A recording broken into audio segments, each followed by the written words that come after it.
Kevin Durant will be out multiple weeks with an MCL sprain. But here are my reasons why the Brooklyn Nets will remain top 3 in the Eastern Conference or even take over the number 1 spot. The Brooklyn Nets have a very feasible schedule to go 11-4 over the next 15 games while Kevin Durant is out. Let's take a look at their upcoming schedule. The Brooklyn Nets will face off against the Boston Celtics in a nationally televised game, a game that we have all been waiting to see since the Brooklyn Nets took an L against the Boston Celtics earlier in the season.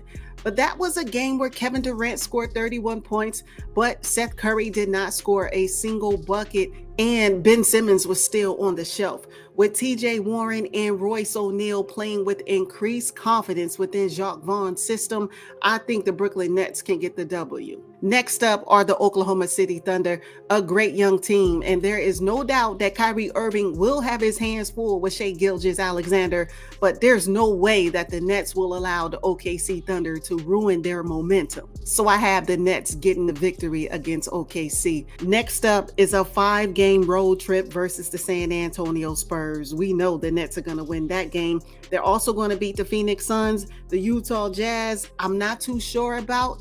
I kind of think that Lauri Markkanen will be a little too much for Nick Claxton, even though Nick has been playing incredible defense, blocking shots left and right, but Lauri Markkanen has a little bit too much strength for Nick Claxton. So I have the Nets losing against the Utah Jazz, as well as against the Golden State Warriors, who are expecting Steph Curry back any day now, and the Philadelphia 76ers, who Stephen A. Smith says has the best starting 5 in the NBA. But I beg to differ. At this point, I have the Brooklyn Nets on a 3-game losing streak and going 2-3 on their road trip. But the good news is they will return home to defeat the Detroit Pistons, the New York Knicks, and stop LeBron James and the Los Angeles Lakers from making history at the Barclays Center. Their next game will be against the Boston Celtics, their 3rd game of the season, but it will take place in TD Garden.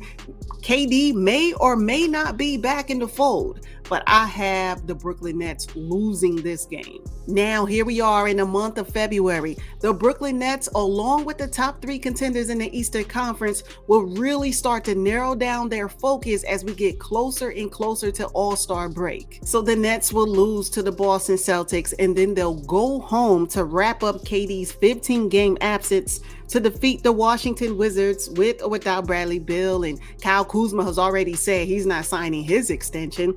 Then they play the Los Angeles Clippers, who can't seem to get their 2 stars on the court consistently, and the Phoenix Suns, who are struggling, and then lastly the Chicago Bulls, who have been wishy-washy all season. So there you have it. The Brooklyn Nets will go 11-4 during KD's 15-game absence while nursing his MCL sprain, and that should be good enough to stay at pace with the Boston Celtics and the Milwaukee Bucks, while at the same time keeping the Philadelphia 76ers and the Cleveland Cavaliers at bay.